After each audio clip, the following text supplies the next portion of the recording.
There was a house by me nicknamed Ghost House because construction was never finished on it for the longest time, and it had been sitting vacant and unfinished for years. It was on an already kind of sketchy block with a lot of houses that appeared to be either vacant or the owners of the houses just don't care about their properties because there's a lot of overgrown grass and weeds. My friends Jenny, Luca, Kylie, and I were bored just driving around town late one night. We got some fast food, then Luca floated the idea of checking out the ghost house. Like actually checking it out, going inside. The girls were on board, and so of course, so was I too then. We parked a few houses down. This street only had one street light, the rest of it was dark, and a lot of the houses didn't have any lights on. So it really was a dark and kinda creepy block.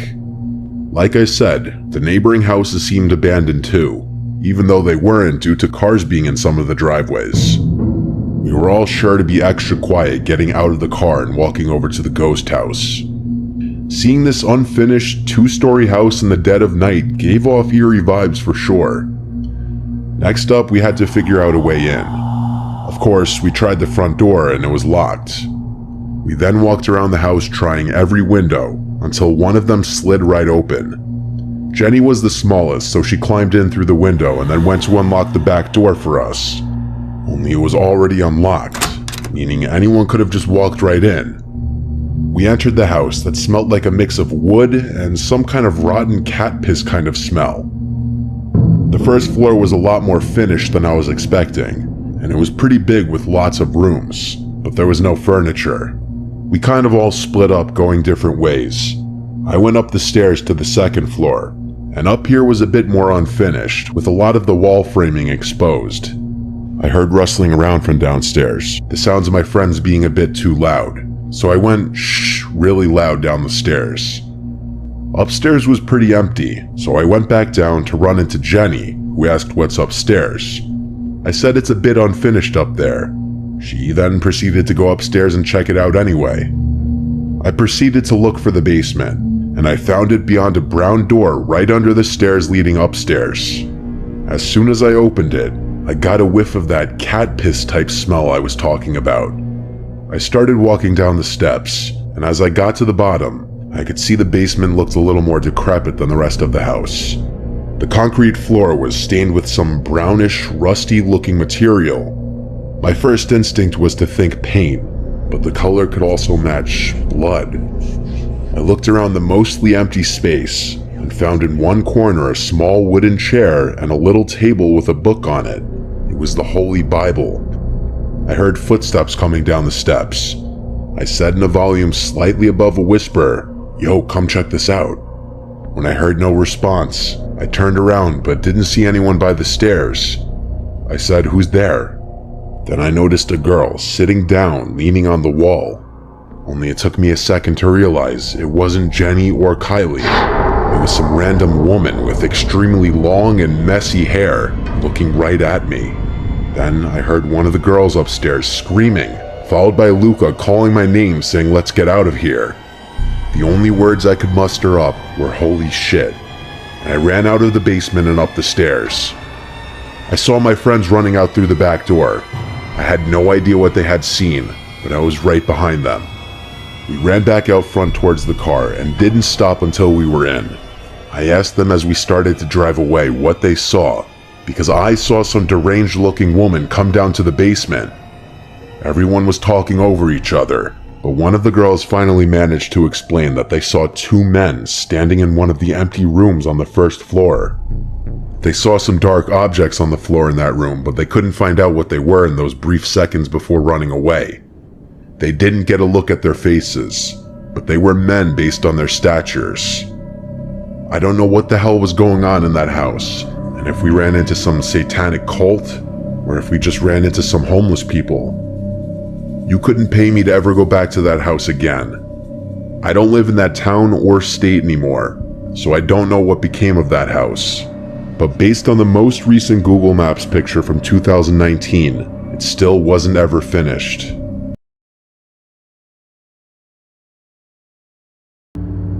I'm an only child and live with my mom and dad in a decently sized home. It's a little big for just the three of us, but my parents' running joke is that it was never their intention to have only one kid. They just never got around to having more. Anyway, I was 15 when this happened. It was a rainy Saturday night sometime in May. I can't remember exactly when this happened, but I do remember that it was during one of the last weekends before summer started up. There's one last thing I have to mention. I have a lot of weird medical conditions that make my life difficult. I get frequent panic attacks, faint easily, and struggle breathing at times. I'm also one of those weird people who needs complete and total silence to fall asleep. Like, even a small fan is enough to keep me awake. I've mostly learned how to deal with it, but sleepovers and vacations are still unbearable. People always tell me they love the sound of rain and that it helps them fall asleep, but it does the exact opposite for me. It doesn't rain often where I'm from, but every now and then we get these insane downpours that keep me up all night. To be fair, it wasn't a full-on thunderstorm, but it was raining heavily enough to keep me up. No matter what I tried, I couldn't block out the sound of raindrops pattering against the roof. It was late, sometime well after midnight, when I faced the reality that I wasn't going to sleep anytime soon. So I got out of bed and thought about ways I could expend some energy. Eventually, I decided to go for a little walk in the rain. This wasn't the first time I had done that. Walking in the rain was actually something my parents encouraged me to do when I couldn't sleep. We live in a very safe residential area, and there's a huge public park that borders my house, so being out late isn't dangerous at all. Plus, the park is very well lit, which is another one of the reasons I've always felt so comfortable walking there late at night. I put on a rain jacket, quietly walked downstairs, and stepped outside without even bothering to bring an umbrella. I purposely didn't bring my phone because I knew myself well enough that a phone screen was only going to keep me up. It was oddly peaceful outside. I've always been one for nature, and seeing all the trees gently swaying in the wind with the raindrops screaming down their branches was exactly what I wanted. After about 20 minutes, I started to feel myself getting tired, which was a good thing. I turned around and started walking back towards my house, figuring I'd be able to fall asleep by the time I got back. As I was cutting through the park, I glanced toward the road and saw something strange. There was a long black object lying flat in the middle of the street.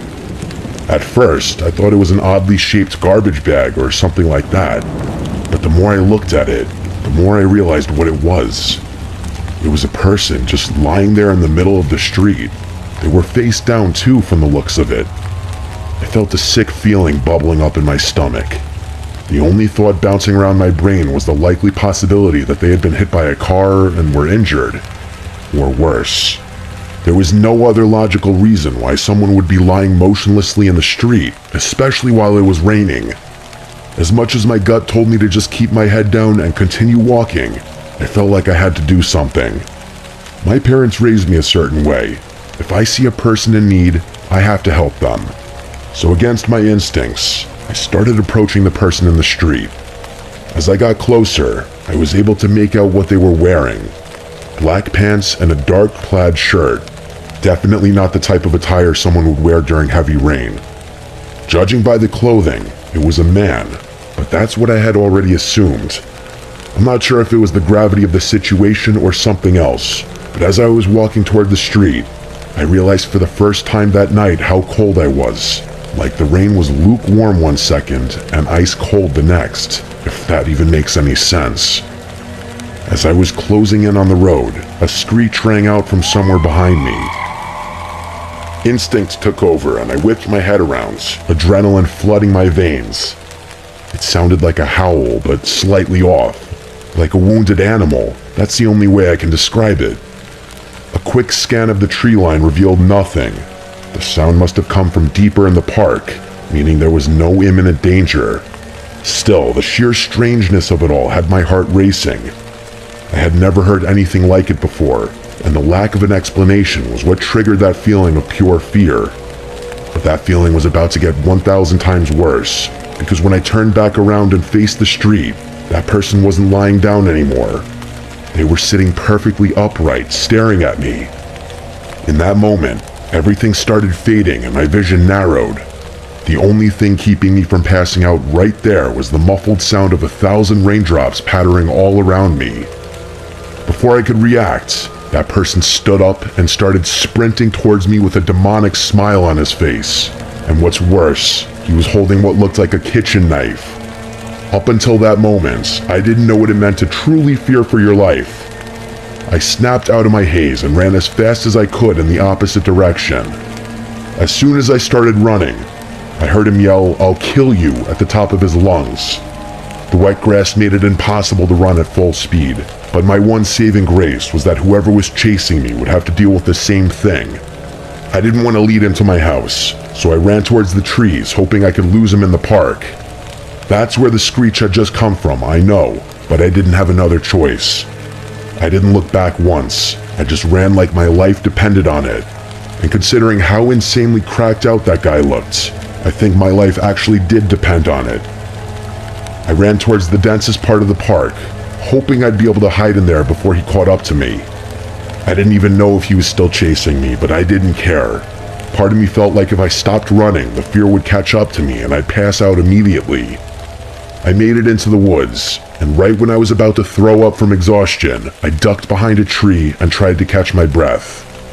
I looked behind me, and there was no one, or at least no one I could see. The only thought on my mind at that point was how in the world I was going to get home safely. I didn't feel comfortable moving, so I just waited there. I must have waited at least 20 minutes before finally stepping out from behind that tree.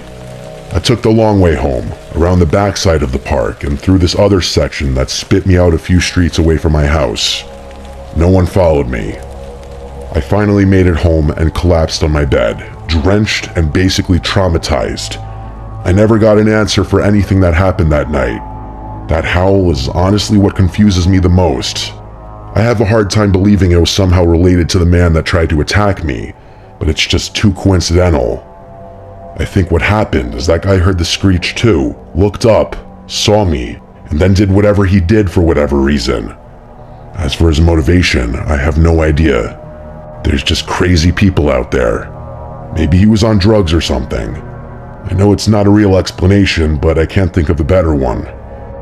I still live in the same house today, and even though several years have gone by, it's hard not to think about this experience every so often.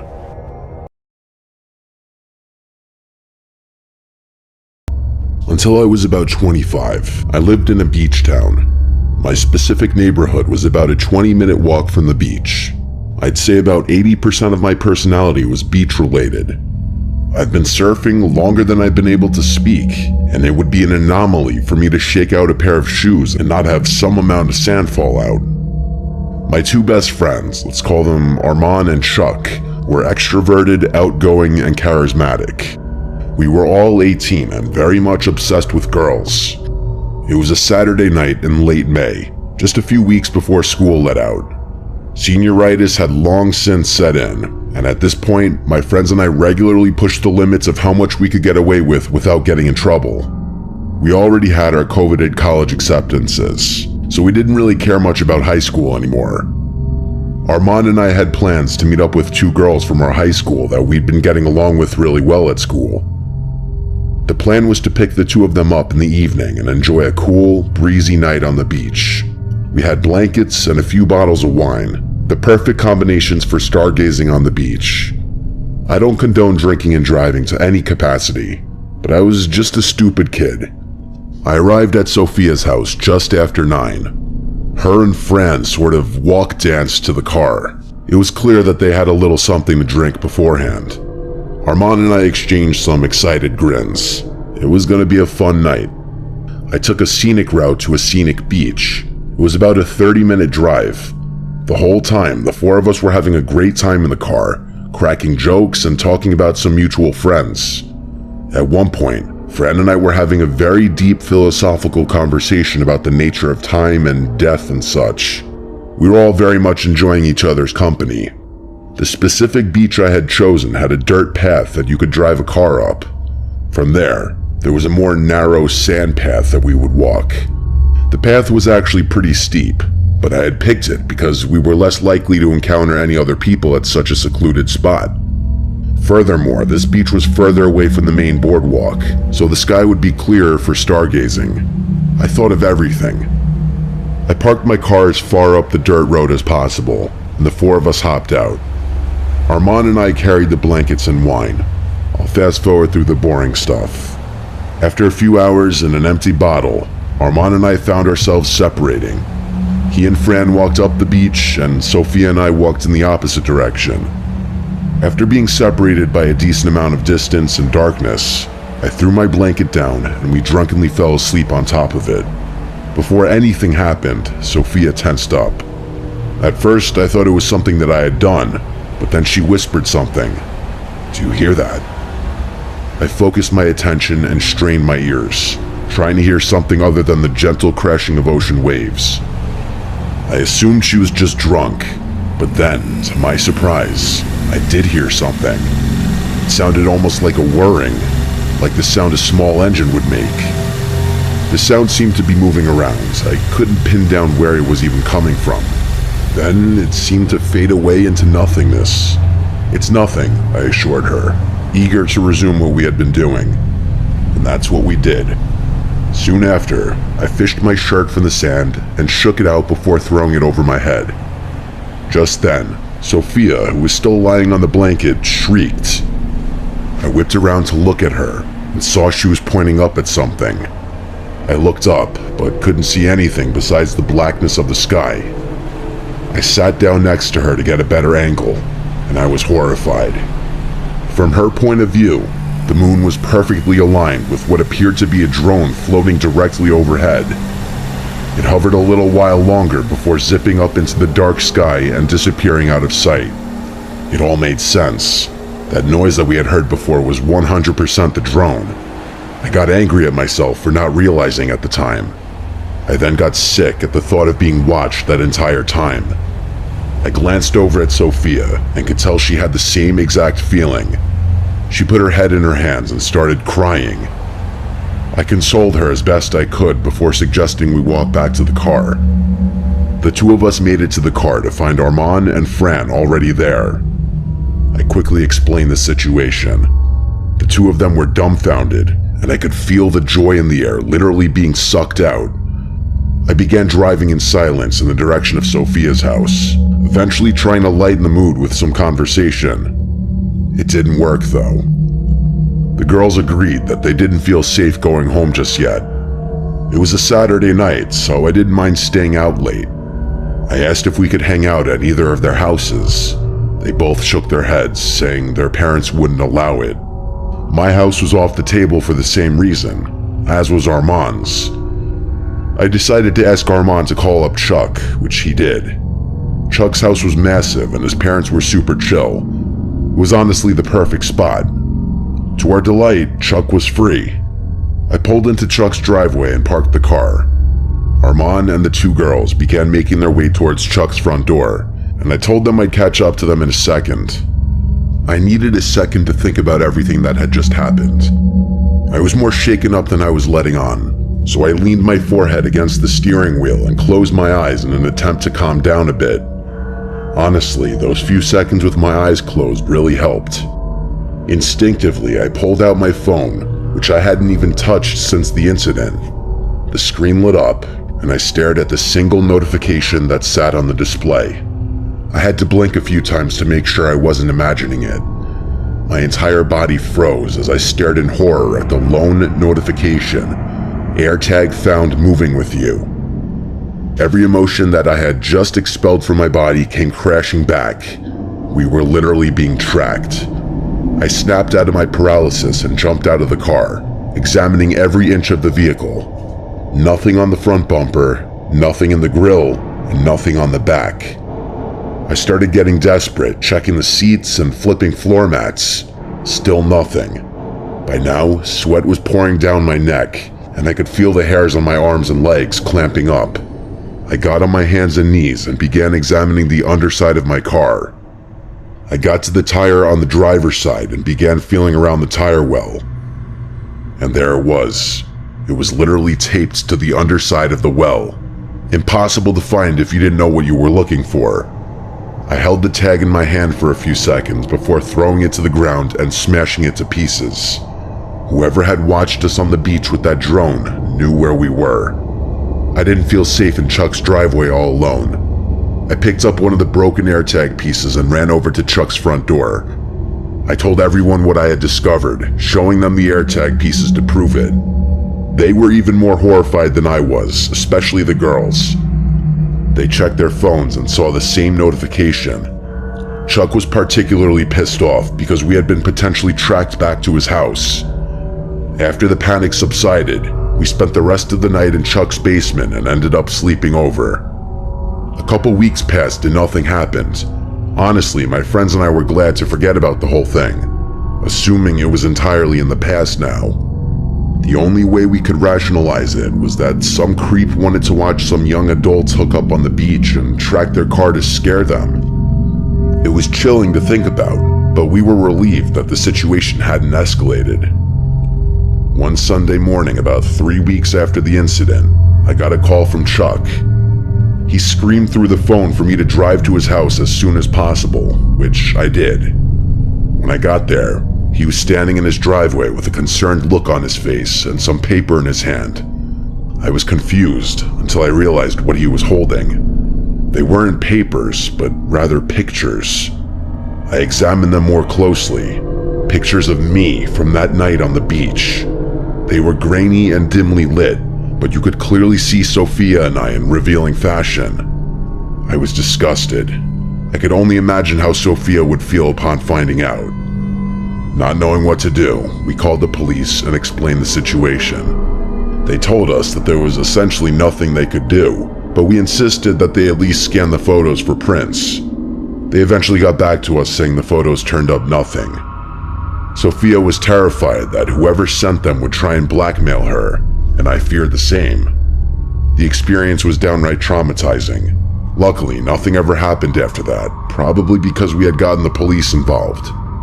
Sophia was never quite the same around me after what happened, and I can't blame her.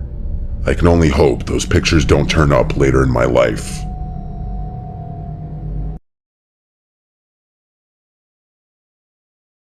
My friends and I live in a very nice area. Try and picture the quintessential suburban neighborhood. It's relatively quiet, and people are used to the secluded, isolated feel it provides.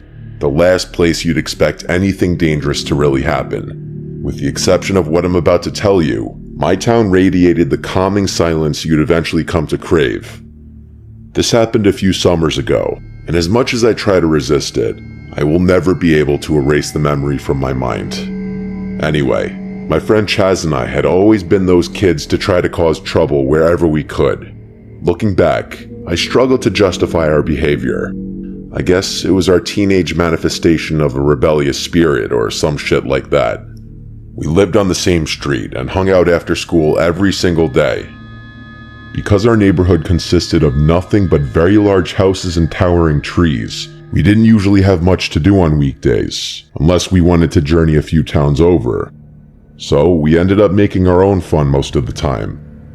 In our neighborhood, there was a well-known mansion at the top of a hill that had been abandoned for as long as people could remember.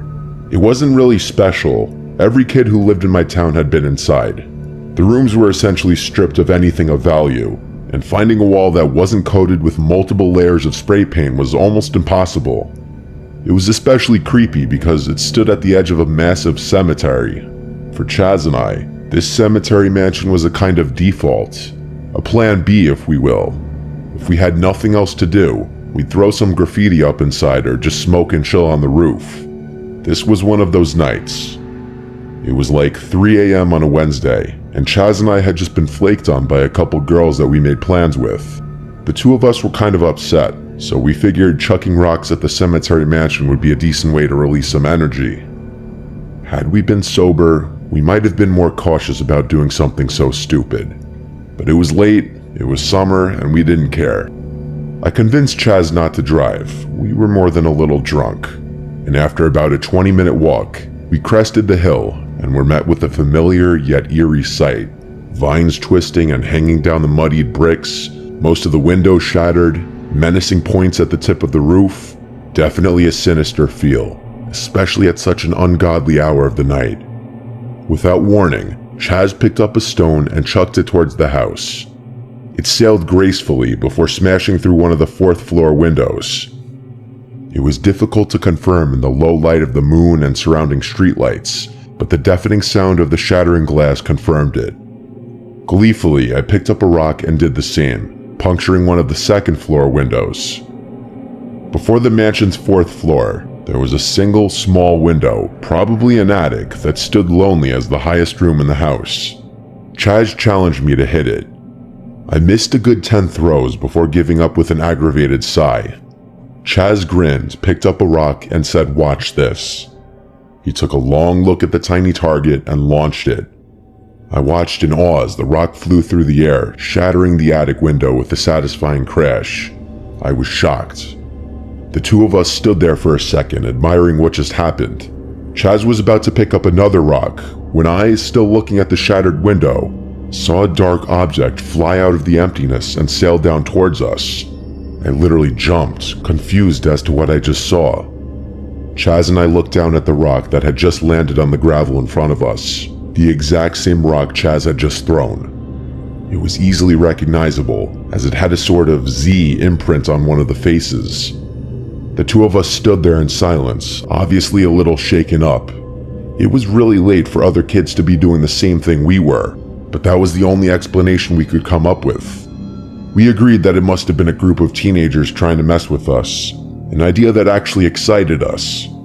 The devious grins on our faces told the story. We were going to try and get the jump on them before they could scare us. The two of us quietly made our way to the front door, ducking under a thick vine that hung from the towering pillars above. The door was slightly ajar, but it always was. It had long since been misaligned from its hinges and didn't close properly. As quietly as we could, we stepped inside, our eyes adjusting to the minimal light and our noses to the smell of mildew and rotting wood. We slowly made our way up the creaky stairs, unable to silence the sound of shifting wood beneath our feet. We had made it to the fourth floor and were positioned at the base of the final staircase. Interestingly, we had never been up there. The entrance to the roof was on the opposite side of the house, and this room must have eluded us. Chaz took the lead and I followed directly behind. The staircase led to a small wooden door, which we presumed was the attic door. Chaz put a hand on the doorknob and even looked back at me. I nodded, and in one fluid motion, he flung the door open. Before I could even see anything, I was struck by the smell that made me take a few reactionary steps backward. It was disgusting. It smelled like death and rot. Something was clearly decaying in that room. Chaz covered his nose and entered. I was a little more hesitant to do so, but I decided that I'd rather be by his side than alone on a pitch-black staircase. The sight was even worse than the smell. We found ourselves staring at a tiny room, the floor of which a white pentagram was painted. There were a few unlit candles and a closet door that we didn't open. The smell seemed to be emanating from that closet, and I was worried Chaz would want to investigate more. To our surprise, the room was void of people. I had enough, though. This was really starting to freak me out, and I couldn't fight the urge to leave any longer. I turned towards the door, and that's when I saw it. I looked down the staircase and saw two cloaked figures looking back up at me. I cursed and ran towards Chaz. Just then, we heard stomping up the stairs from behind us. We were screwed. As the stomping got closer to the door, I was prepared to fend off whoever it was, bracing myself for a fight. Just then, Chaz yelled at me, "Dude, come on." I whipped around to see Chaz halfway out of the shattered window, presumably stepping on the roof. I hurriedly did the same, and the second I made it onto the roof, I heard the door forcefully open.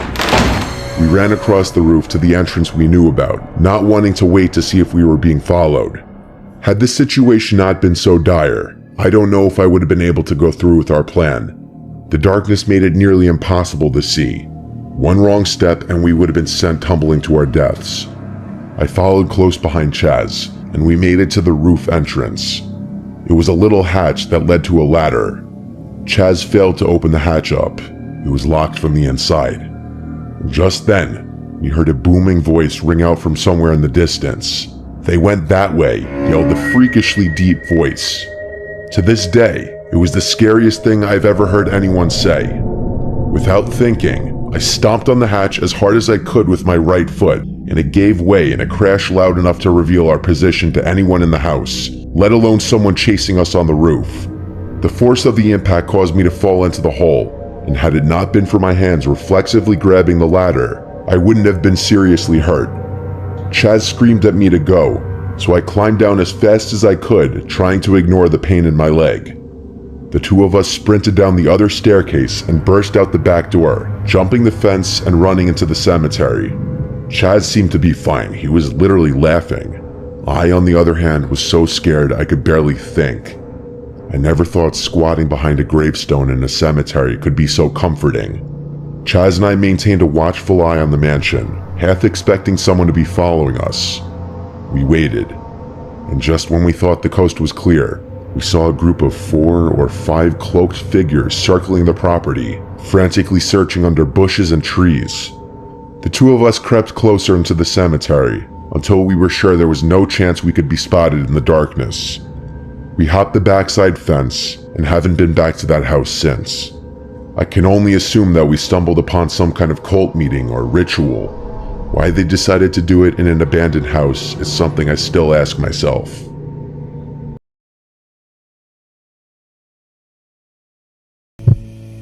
This happened over the course of 3 or 4 years when I was a kid. I can't remember exactly when I got the first one, but I started having this recurring, half-lucid nightmare maybe once every couple of months. From what I can remember, here's how it would go. I'd be lying down in bed, only the view wasn't from my first-person perspective. Instead, I'd be looking down at myself from the ceiling, like I was viewing my own bedroom through a security camera feed.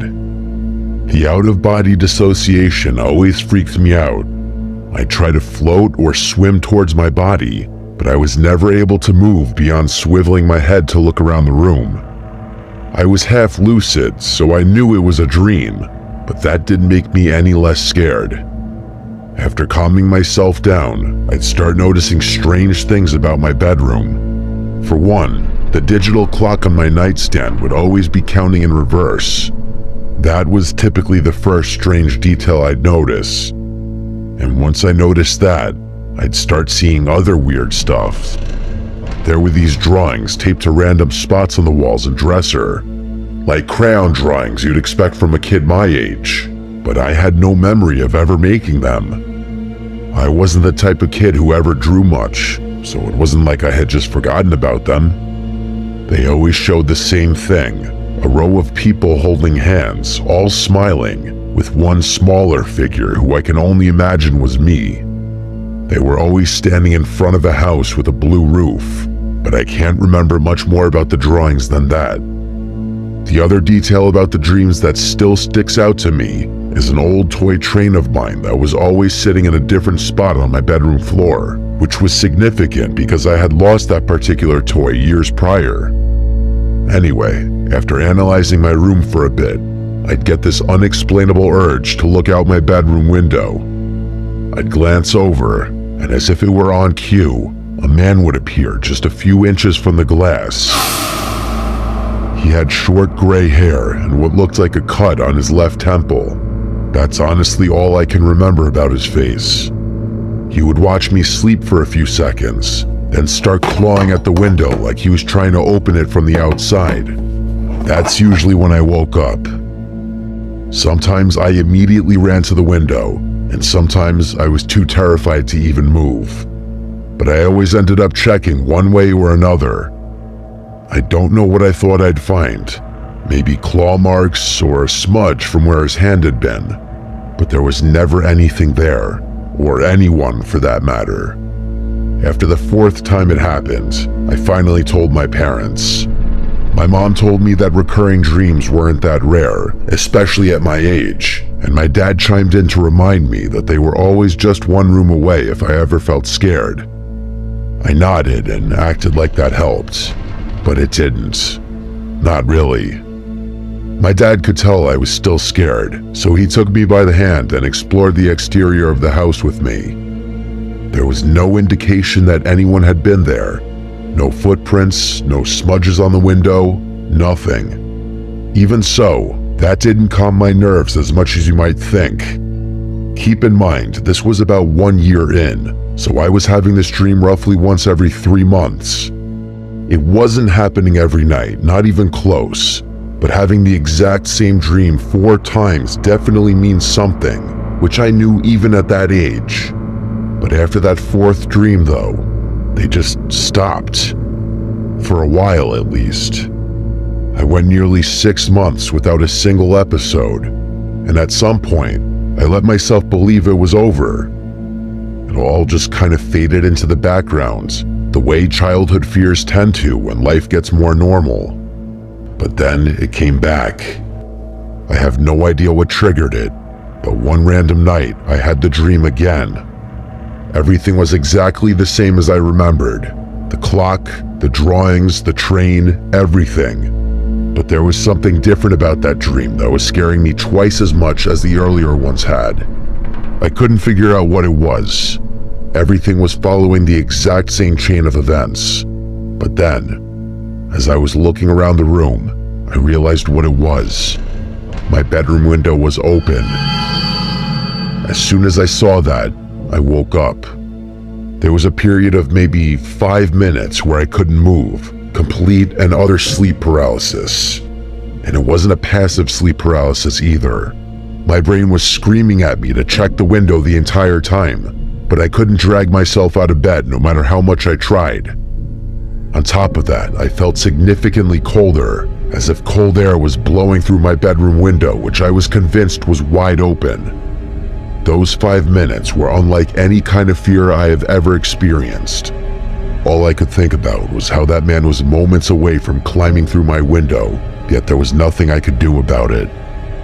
When I finally regained control of my limbs, I forced myself over to the window, confirming that it was locked. I couldn't fall back asleep that night. I was too scared. I'm not sure how I was even able to function the following morning. Another couple of months went by, but I wasn't going to be fooled again. Every night before I went to bed, I thought long and hard about the dream in an attempt to brace myself for having it again.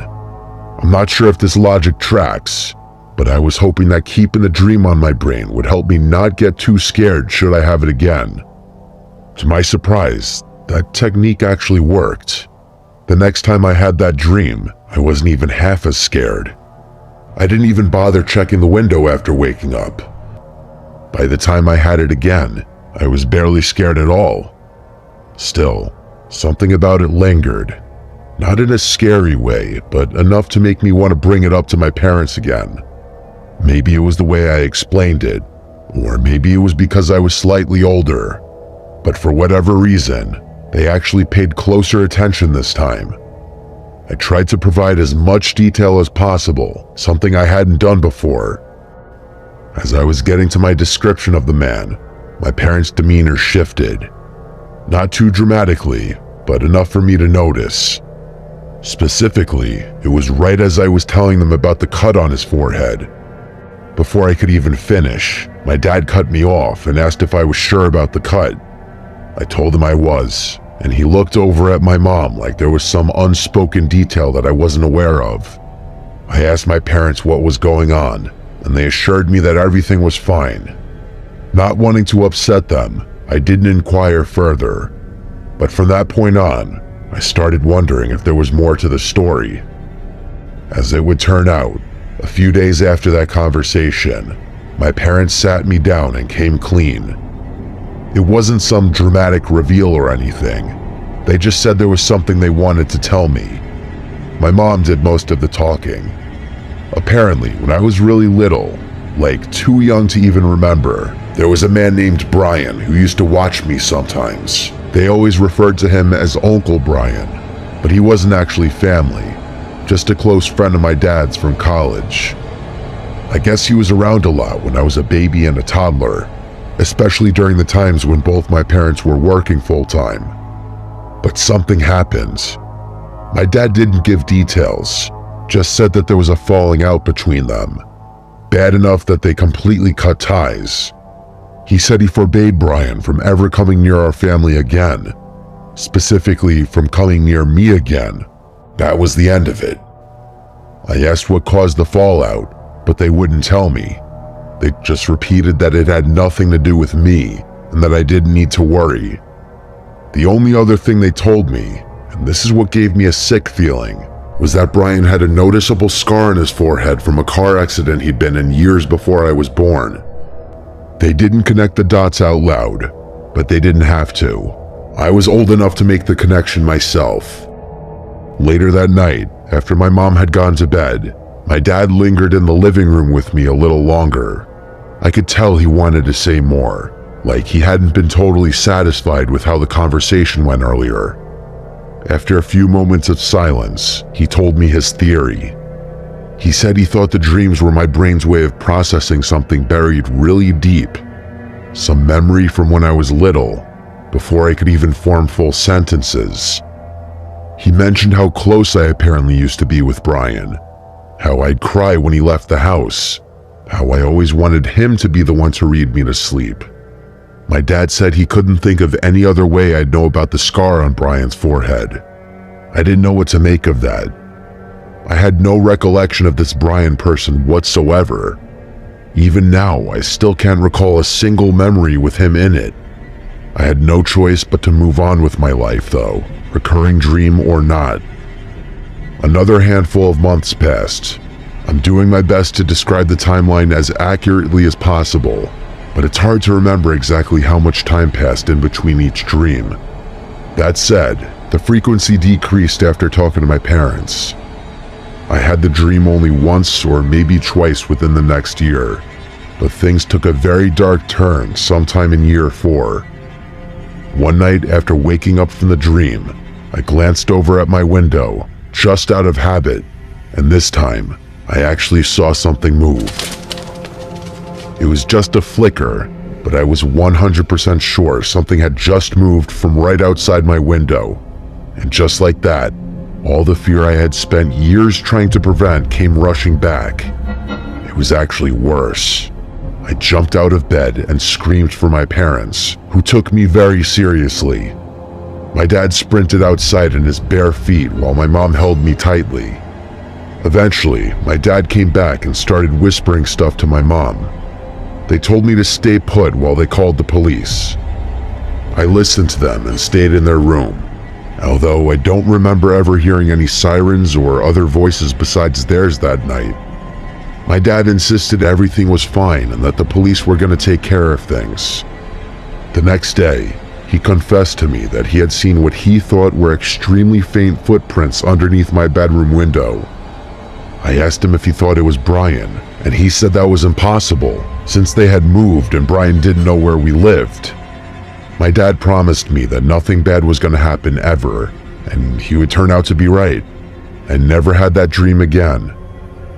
My parents don't like talking about this incident, and I can see why. I'm still yet to get a straight answer out of them, but I've since stopped trying. What I can't wrap my head around is the sickening thought that every time I had that dream, there really was someone outside my window watching me. Was it really plausible that someone had been periodically stalking me for 4 years? It doesn't track, and I can't decide what's scarier. If it really was Brian watching me, or just some complete stranger that my brain associated with him for whatever reason. And who knows how that somehow got translated into my dreams. I've done research, and I still don't even know how that would be possible. Maybe he was making a noise or something and my brain picked up on it. I really can't say.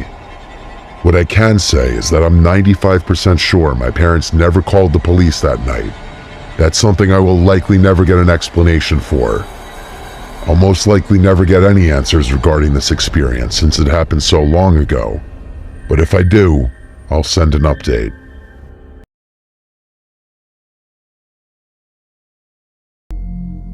I'm 29 years old, and one of the only things that's ever really helped me clear my head is camping. Not campgrounds or national parks where there's other people around. I'm talking true middle-of-nowhere camping.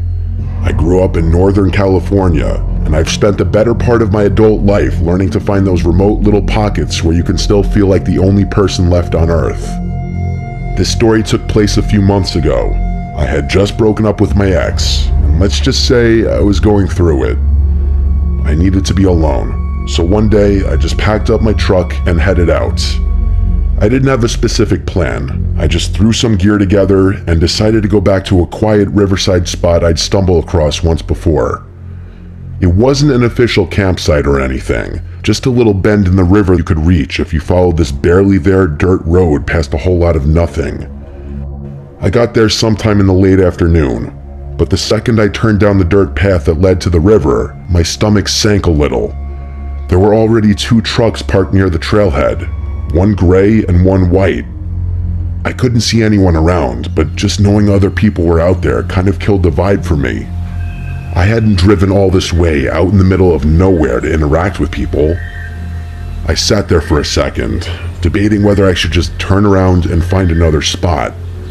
But I told myself it was a big stretch of river, and chances were whoever owned those trucks were camped far enough away that I wouldn't even see them. I hiked maybe 15 minutes downriver when I saw 2 guys fishing up ahead. They looked like the type you'd expect to see fishing. Thick beards, a little overweight, heavy boots, but it seemed like they were more focused on something else. As I got closer, one of them quickly covered something with his jacket and gave me this awkward half smile. As I passed, he called out, saying something about how they were just target shooting cans and didn't mean to freak me out. I just gave a polite nod and kept walking without saying anything. As I kept walking, I couldn't help but replay the guy's comments in my head. It wasn't even what he said that bothered me. It was how rushed and awkward it came out. Like he was trying too hard to sound casual. I got that uneasy feeling you get when something doesn't quite add up, but I pushed it down. People out there weren't exactly known for their social skills. It wasn't that weird for rural folks to be a little off when it came to talking to strangers. I told myself to let it go and focus on finding a good spot to set up camp. I found a spot a little further down the bend where the trees were thicker and the trail dipped out of sight. It wasn't perfect, but it was tucked away enough that I felt like I had my own space. I set up camp, pulled out a book, and tried to settle in. It started raining lightly not long after, so I threw on my rain jacket and kept at it, letting the sound of the river and the soft drizzle drown everything else out. Later, I wandered down to the rocks by the river's edge to reflect a little bit. That's when I noticed someone across the water. It was one of the guys from earlier, the one who had called out to me, only this time he was alone. He spotted me and waved. I hesitated, then waved back, figuring it was better to be friendly.